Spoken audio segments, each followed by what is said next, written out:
Bismillahirrahmanirrahim. Assalamualaikum warahmatullahi wabarakatuh. Alhamdulillahilladzi da'ana ila daris salam wa hadana ila subulis salam. Wassalatu wassalamu ala khairil anam amma ba'd. Qala Allah ta'ala fil Qur'anil Karim, a'udzu billahi minasy syaithanir rajim. Fa idza qudiyatis shalatu fantashiru fil ardi wabtaghu min fadlillah. Wadhkurullaha katsiran la'allakum tuflihun. Bapak-bapak, ibu-ibu, muslim kuring dihormat. Langkung tipayun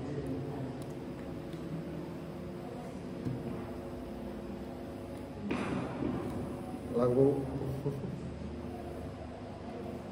iya nak tes keren ya.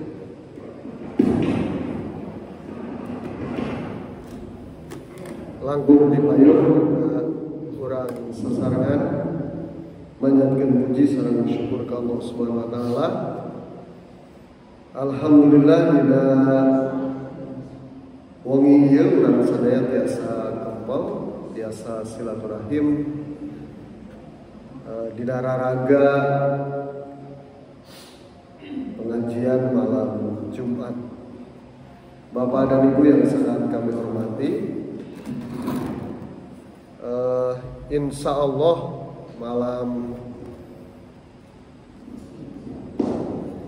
malam minggu itu menurut penanggalan kita masuk pertengahan bulan Sya'ban atau yang disebut dengan Nisfu Sya'ban. Memang banyak pendapat Bapak Ibu ya tentang Nisfu Sya'ban ini. Beberapa madhab memang tidak menjelaskan secara khusus tentang malam Sya'ban. Tapi ada beberapa pendapat ulama yang menyatakan bahwa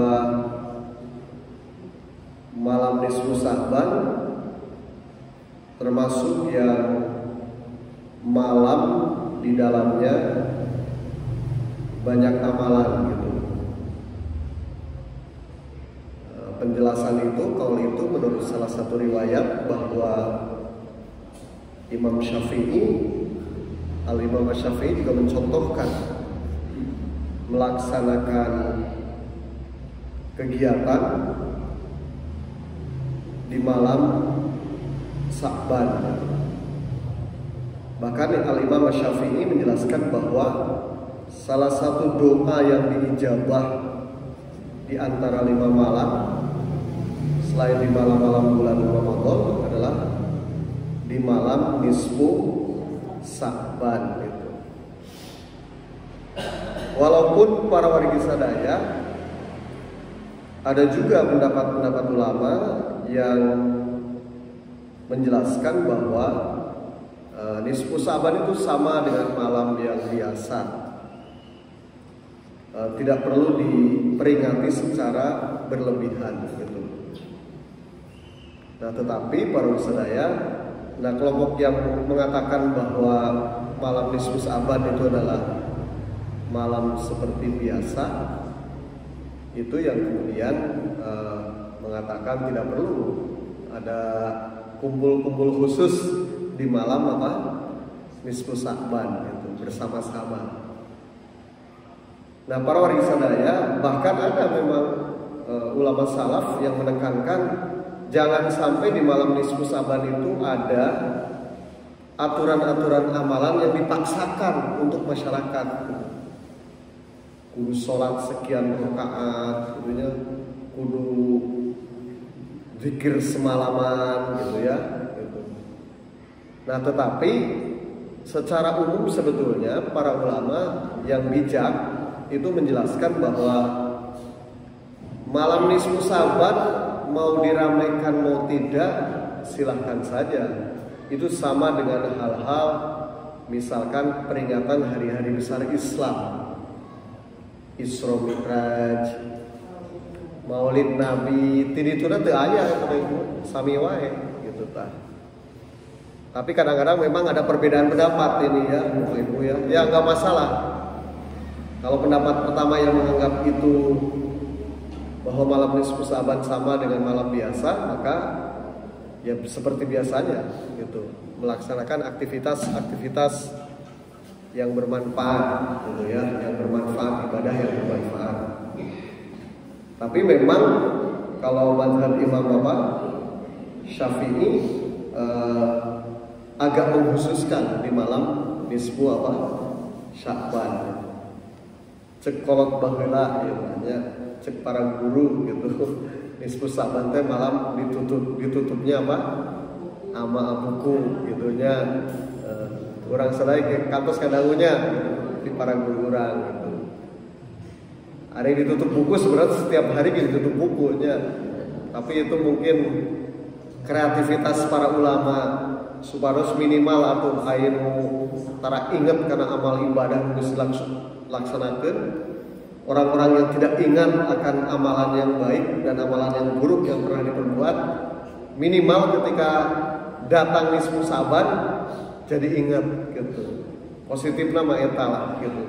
Perkara bid'ah sunnah itu ya teu yang diperdebatkeun. Mangga lah dicepeng masing-masing wae pendapat masing-masing. Tapi kalau saudara-saudara kita ada yang melakukan aktivitas ibadah secara khusus ya, baca Quran, sholat sunat, memperbanyak zikir, sedekah di malam nisfu Sa'ban, ya silahkan saja gitu.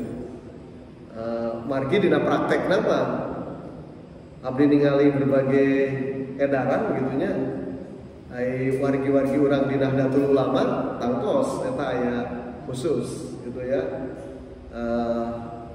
Ya malamnya agak ramai dibanding malam biasa untuk ibadah gitu. Tapi wargi-wargi orang di Muhammadiyah, di Persis, sakatarang abi malayang eta gitu. Nah keun we masing-masing ya namanya kita saling hormati. Tangtos masing-masing amalan ngagaduhan pendapat masing-masing gitu. Sami dina maca basmalah ge nya Ibu, eta teh macam-macam pendapatna. Aya nu mengatakan basmalah bagian dari surat Al-Fatihah. Aya nu mengatakan itu bukan bagian dari surat Al-Fatihah, bahkan makruh maca basmalah dina naon Al-Fatihah gitu. Tapi mazhab Syafi'iyah mengatakan basmalah ayatun min suratil Baqarah. Salah satu ayat dari surat Al-Baqarah. Ganti ya lah.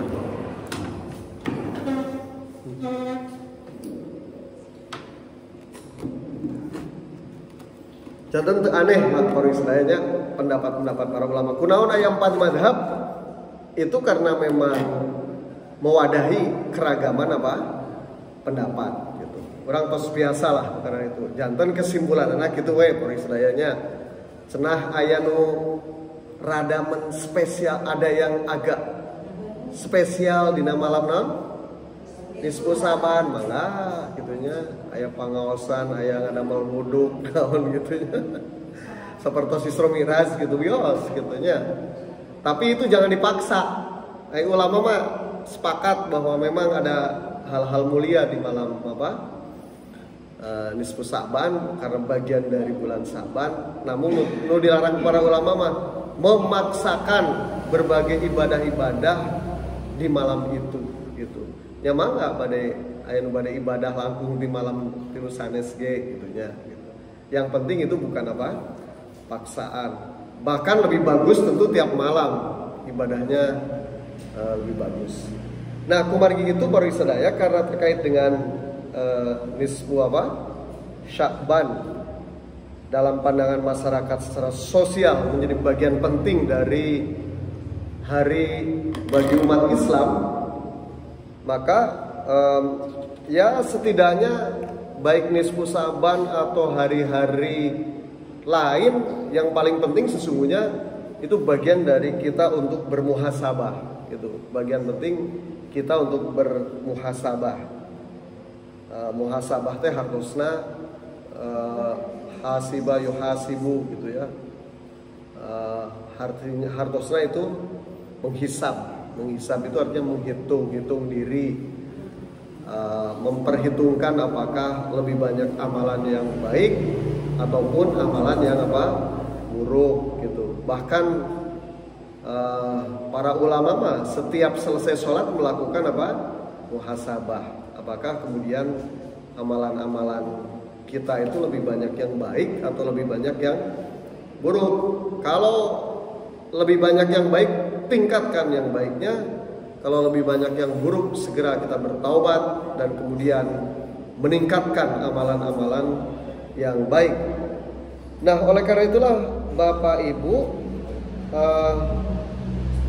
menurut Imam Al-Ghazali negeskeun kenapa muhasabah itu menjadi bagian penting dalam kehidupan kita. Karena dengan muhasabah kita semua akan hidup kita akan menjadi lebih baik dibanding sebelumnya. Dengan muhasabah juga mengingatkan kepada kita semua agar peningkatan kualitas hidup kita lebih baik dari hari-hari, dari waktu-waktu sebelumnya.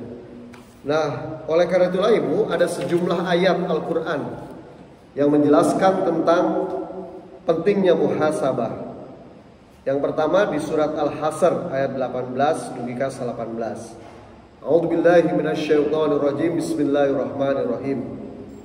Ya ayyuhalladzina amanu taqullaha wal tanzur nafsum ma qaddamat lighad wattaqullaha innallaha khabirum bima ta'malun. Wala takunu kalladzina nasullaha fa'ansahum anfusahum ulaika humul fasiqun. Yang artinya Bapak Ibu, ya ayyuhalladzina amanu, wahai orang-orang yang beriman, ittaqullaha, hendaklah kamu bertakwa kepada Allah. Nasihat-nasihat Nabi itu selalu mengingatkan dalam berbagai kesempatan agar kita bertakwa. Karena takwa itu berarti hidup yang benar, hidup yang baik, hidup yang penuh dengan akhlakul fadilah, akhlak-akhlak yang mulia. Ittaqullaha wal tandur nafsum ma qaddamat. Dan hendaklah setiap diri, setiap orang itu harus memperhatikan apa yang telah dikerjakan, ya. Memperhatikan apa yang telah dikerjakan untuk apa? Untuk hari esok, gitu. Untuk hari esok. Apakah hari kemarin itu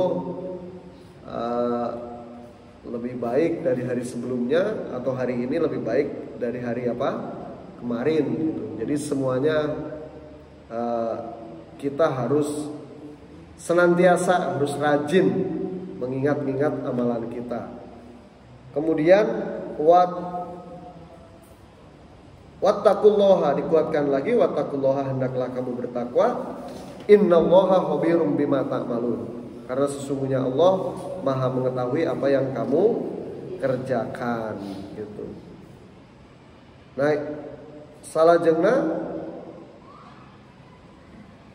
Allah Subhanahu wa taala, ya,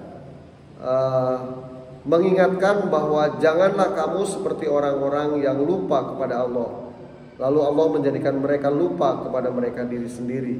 Ulaika humul fasikun, itulah orang-orang yang fasik. Jadi ciri orang yang tidak memperhatikan apa yang telah dikerjakan hari kemarin itu adalah lupa, melupakan. Sudah tahu bahwa perilakunya tidak baik, tapi sudahlah lupakan, dan kemudian tidak memperbaiki lagi. Berbuat tidak baik lagi, lupakan, dan berbuat yang tidak baik lagi, lupakan. Nah, itu ciri orang, namanya orang fasik. Jadi orang fasik itu tidak punya kesadaran bahwa perilaku dirinya itu salah, perilaku dirinya itu tidak benar.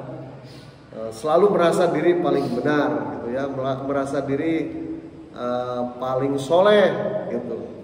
Nah, justru orang-orang seperti ini dikategorikan sebagai orang fasik, yang justru akan menerima ketidakbaikan, akan menerima sesuatu yang dipandang tidak baik oleh Allah Subhanahu wa taala. Nah, salajengna dina surat An-Nur ayat 24, ayat yang menjadi landasan kita muhasabah diri. Allah Subhanahu wa taala berfirman, "Wa tubu ilallahi jami'an ayyuhal mu'minun la'allakum tuflihun." Aranjeun kabeh wahai orang-orang yang beriman, semuanya bertaubatlah kepada siapa? Allah. Jadi ini taubat teh ulangan ukur nu merasa diri paling apa? Paling benar gitu ya.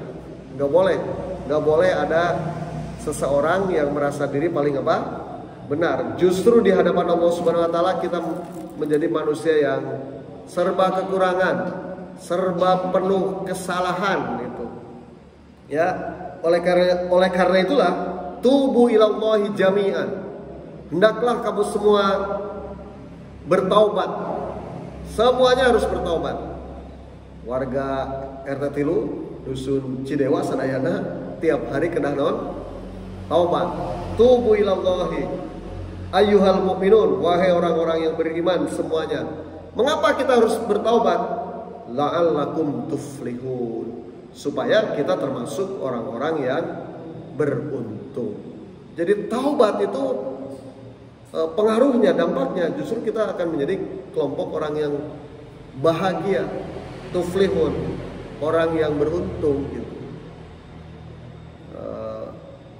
Tidak untung gimana? Sudah melakukan kesalahan, taubat kemudian diampuni oleh Allah Subhanahu wa taala. Jadi sangat beruntung ya.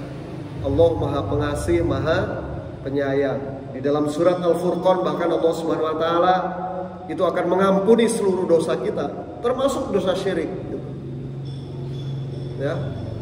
Ada orang yang tadinya tidak kenal Islam, kemudian syirik gitu. Tapi kemudian suatu ketika mengenal Islam, masuk Islam, berbuat baik, itu diampuni syirik-syiriknya oleh siapa? Allah Subhanahu wa taala. Demikian juga kita, yakinlah abdi sepanjang hari tadi bangun tabu opat ya, dugi kain atau seueur teh kesalahan gitu ya. Baik kesalahan yang disengaja atau kesalahan yang tidak disengaja. Maka tubu ilallah, segera bertaubat kepada Allah Subhanahu wa taala. Karena Allah Maha Pengasih, Maha Penyayang, Maha mengampuni segala dosa. Innallaha yaghfiru dzunuba jami'a. Allah Subhanahu wa taala mengampuni seluruh dosa orang. Ulah hilap ya Bu, para sadaya kedah naon? Taubat. Salat itu juga bagian dari taubat. Zikir pada salat itu juga bagian dari apa? Permohonan taubat kita. Rabbighfirli warhamni warzuqni wahdini wa'afini wa'fuani ya. Terus istighfar, astagfirullahaladzim, itu salat ya. Astagfirullahaladzim gitu. Astagfirullahaladzim. Ada doa sayyidul istighfar. Allahumma anta rabbi la ilaha illa anta khalaqtani ana abduka wa ana lahdika wa dika masatatu a'udzubika min syarri ma sana'tu. Ya Allah, lindungilah aku, ampunilah aku dari segala perbuatan yang telah aku perbuat, hal-hal jelek yang telah aku perbuat. Karena Allah Maha Pemurah, Maha Pengampun, lagi Maha Penyayang. Nah, jadi itu bagian dari kita taubat kepada siapa? Allah Subhanahu wa taala. Mudah-mudahan ba'da salat orang ada perubahan. Tadinya terlalu banyak kesalahan, bisa mengerem kesalahan-kesalahan itu. Nah, para warga sedaya, selanjutnya ayat yang mendasari bahwa kita wajib untuk selalu muhasabah, ya, menghisab diri kita, menghitung-hitung diri kita, gitu.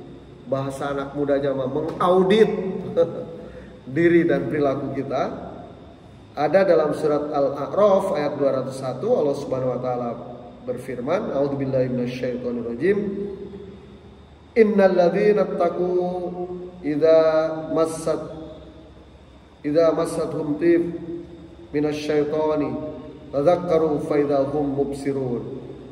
Yang artinya, ibu-ibu, bapak-bapak, sesungguhnya orang-orang yang bertakwa itu apabila mereka dibayang-bayangi pikiran jahat atau berbuat dosa dari setan, mereka pun segera ingat kepada Allah. Maka ketika itu juga mereka melihat kesalahan-kesalahannya. Artinya begini Bapak Ibu, orang-orang beriman itu setiap saat pasti akan dibayang-bayangi oleh godaan-godaan apa? Setan. Tapi orang beriman itu akan sadar bahwa dia memang sedang digoda dan dibayang-bayangi oleh godaan apa? Setan. Saat ada kesadaran bahwa kita sedang dibayang-bayangi oleh godaan setan, sehingga kalau kita terjerumus ke sana akan berperilaku yang syaitonia, perilaku-perilaku yang merusak, segera kemudian ingat kepada siapa? Allah Subhanahu wa taala. Karena dengan seperti itu kita semua akan diselamatkan oleh Allah Subhanahu wa taala. Nah, para wargi sadaya, salajengna selanjutnya bagaimana kita melakukan apa? Muhasabah.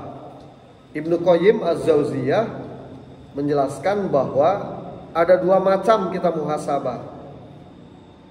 Pertama, muhasabah sebelum berbuat.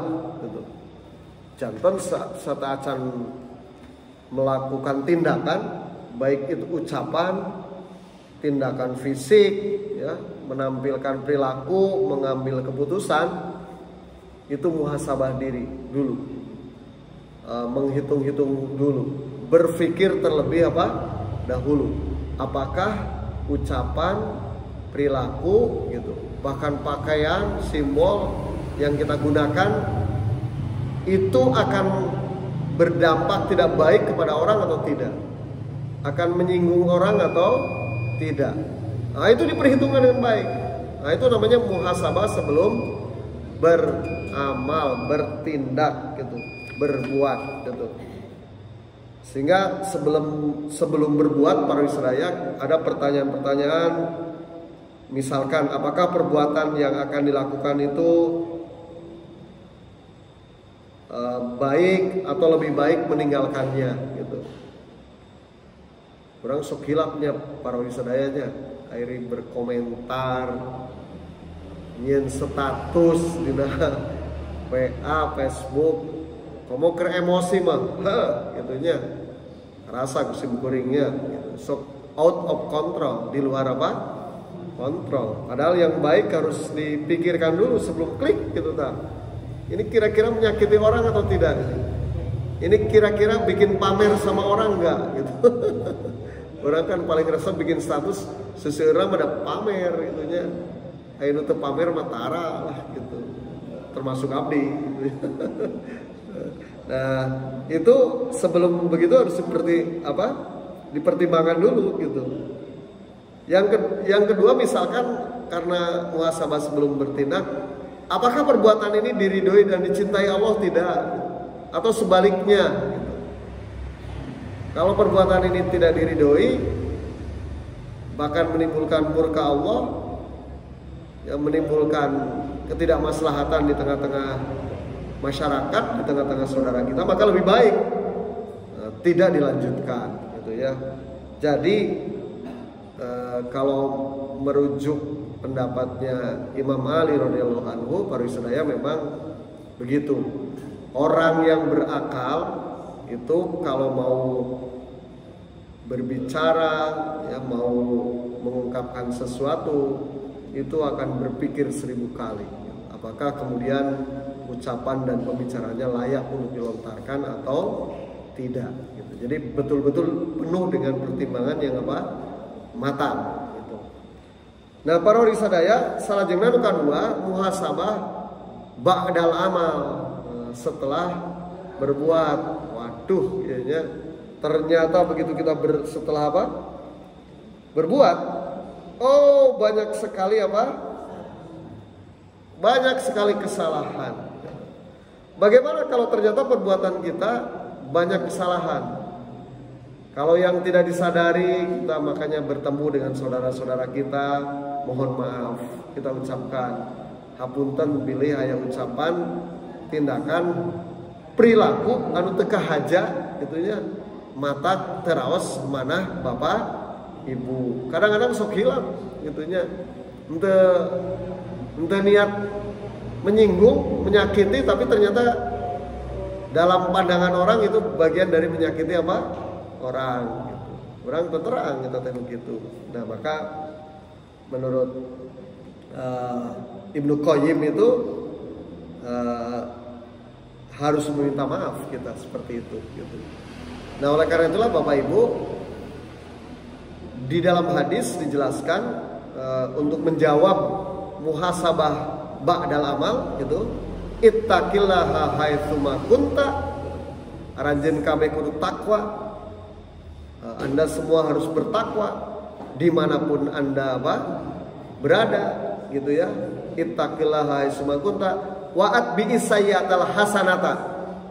Bapak Ibu melakukan sebuah kejelekan ya, segera ikuti kebaikan, tamhuha, karena kebaikan itu akan menghapus kejelekan-kejelekan yang kita perbuat gitu. Nah, Bapak Ibunya sok kadang pagetreng sareng bojo gitu, sareng anggota keluarga. Kan supaya akur deui urang teh kudu rada menurunkan ego, lemah lembut deui, berbuat baik deui. Larasnya Pak RT akhirnya akur deui kan gitunya. Sama di dalam Islam juga begitu sesungguhnya. Nah, gitu. Kalau sudah berbuat kesalahan, segera ikuti kebaikan. Karena kebaikan-kebaikan yang kita lakukan akan menghapus, mengikis kesalahan-kesalahan kita, kejelekan-kejelekan yang telah kita perbuat. Dan jangan lupa wa kholiqin nas bi khuluqin hasanin. Hendaklah pergaulilah manusia yang lain gitu ya, berinteraksi dengan yang lain, pergaulan dengan yang lain dengan pergaulan yang baik gitu, yang baik gitu, yang baik. Jadi jangan mempergaulinya dengan yang tidak baik, bertetangga tidak baik, bersaudara tidak baik. Nah, itu nanti akan timbul konflik, ketidakharmonisan, dan pada akhirnya ya kesengsaraan semua pihak gitu. Nah, oleh karena itulah pantas kita untuk salah satu bentuk muhasabahnya, perilaku-perilaku buruk itu kita tunjukkan dengan perilaku baik dan pergaulan baik di antara saudara-saudara kita. Jadi Bapak Ibu, kesimpulannya begini, bahwa sekali lagi nisfu Sa'ban itu silahkan saya serahkan kepada Bapak Ibu semua, mau ikut pendapat mana gitu. Mau agak spesial sekali lagi ya gitu, malam itu bikin kegiatan mangga gitunya gitu, ngaji bersama misalkan ya, sholat masing-masing, dzikir, ayeuna sodaqoh, bade masih hanaon gitunya mangga gitu.